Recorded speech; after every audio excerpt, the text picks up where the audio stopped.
A very common question asked by all medical NEET PG aspirants is, Sir, we have finalized the branch that we are interested in to pursue in a residency, but what about the college? Unlike MBBS, आजकल ना MBBS is just a means to get into PG. Yeah. MBBS के बाद most of the people won't get into the practice straight away. But आधे से ज़्यादा लोग PG के बाद they will get into practice. If he wants to come to AIMS and PGI, he is more willing to come because I think in his mind the brand is very, very high. Academics in residency don't depend on them for your learning, depend more on, as sir said in the first point, patient load and what knowledge is shared during the clinical rounds. That is much more important. Yeah. Hello everyone, so welcome to another video. A very common question asked by all medical NEET PG aspirants is, Sir, we have finalized the branch that we are interested in to pursue in a residency, but what about the college? How to choose a college for your residency? Which are the factors to be concerned? So I welcome Dr. Santhosh, who is our medicine faculty at PW Medit. Welcome, sir. Thank you. Thank you.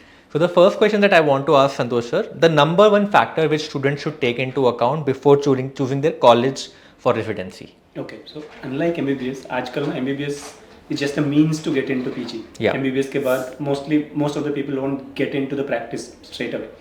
But आधे से ज़्यादा लोग PG के बाद they will get into practice. Only few specialties may go further into super specialty.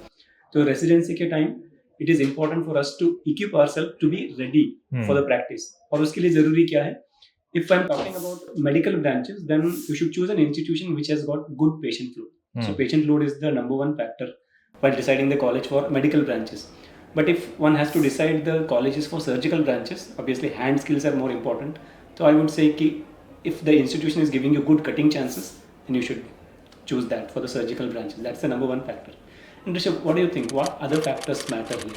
So other factors, what I think, and I talk to a lot of students, is so central institutes, the story is different. So if I talk about a person from South, if he wants to come to AIMS and PGI, he is more willing to come because I think in his mind the brand is very, very high. But for I think a lot of state colleges, what I've heard and what I've learned from students is they want a proximity to their city. And that is more because, language barriers exist throughout India, north, south, east and west.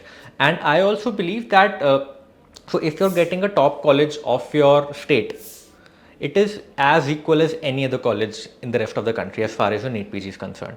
So again, I would say proximity to your hometown and your native language again is a factor that you should concern, especially in clinical branches where you need to talk to the patients. Actually, in one of the recent podcasts, Sudha ma'am had pointed out a very important point that medical practice, or for that matter, any practice, even law, legal practice or anything, the success also depends on how well you're able to network. Right, sir. Networking is very, very important. So she was suggesting that it's good to choose an institution where in the vicinity you're likely to set up your practice. Exactly, sir. 100%. So if that is the case, then by the time you finish your residency and come out, you already have connects with co-PGs and other department PGs who are going to establish the practice in the same vicinity. So you already have a system to refer to, get referred to, yes, sir. And your practice sails smoothly. If you study, let me say, some northern part and then go down and settle in south for practice, then you're starting from scratch. You need to build relationship, you need to build networking. So as you said, near your hometown, if you decided that is going to be your practice. Yeah, later on.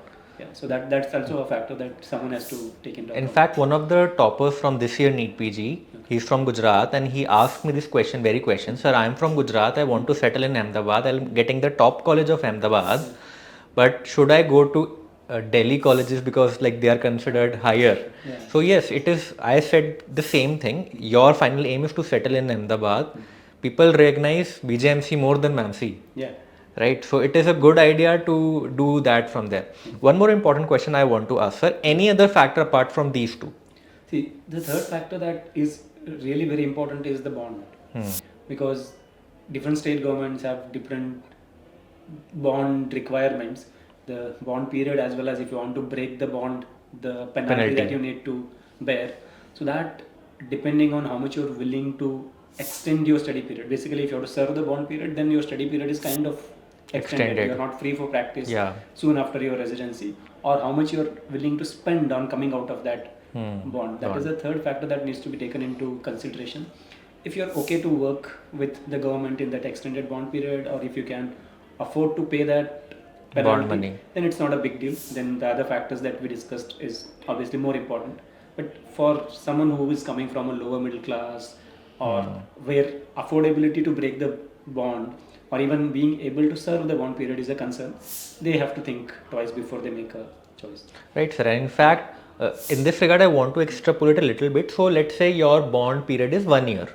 Well, a lot of Maharashtra colleges have 1 year bond period. Yeah. Most of the trend now is to do an SRship after your MD. A lot of people do SRship and gain experience. So that bond gets covered in such time period. So if your bond period is less, I don't think that should be a deterrent to join that college. So if it is, let's say, 2-3 years, some states even have 5-year bond period. That's a problem.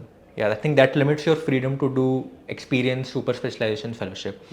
One last point, sir, I want to talk about is academics. And I've kept academics in the last because, in PG, when we are there, the learning is more self-driven than faculty-driven. What is your comment on this, sir? Absolutely. See, I can talk from the perspective of medical branches. Right. In today's context, the academics in whatever institute, starting from top central institutes to the distal most peripheral institutes, it all boils down to meager academics. Because in the central institutes, faculty are occupied in funded research projects. They have less time to spare for the PG or residence academics. In the peripheral institutions, there is faculty shortage. So academics have significantly decreased over last 1 to 2 decades in medical education. And as you said, it all boils down to individuals. So if you are ready to put that effort, then academics of the institution does not matter at all. And even if you are in a place where academics are full throttle conducted, if you are not putting your effort, then you learn nothing. Yes, and again boils down to somehow passing through, but then coming to the practice without having the necessary skills or the knowledge. So I would say that academics shouldn't matter much. As long as you're already in love with the branch and you're committed to learn, you will be able to learn. If you are taking a branch just because it is lucrative or it has a fancy lifestyle after that, then you may struggle if the institution doesn't have an academics. But otherwise, as you said, academics is the least important point in all of the three. And I'll give you one example. So I've seen academics and AIMS and PGI firsthand. So in clinical branches, especially like core clinical branches, medicine, surgery, the faculty classes itself are very less, if not zero. Okay, and most of the academics in these institutions are driven by JCs, by residents, or seminars by residents who themselves are tired and working 24 hours. So the quality of those seminars and JCs are also questionable. So again, the faculty classes itself are less, and these are the top institutes that you are thinking about. Okay, so academics in residency don't depend on them for your learning, depend more on, as sir said in the first point, patient load and what knowledge is shared during the clinical rounds. That is much more important. Yeah. So I think, sir, these are all the topics. Any closing remarks, sir?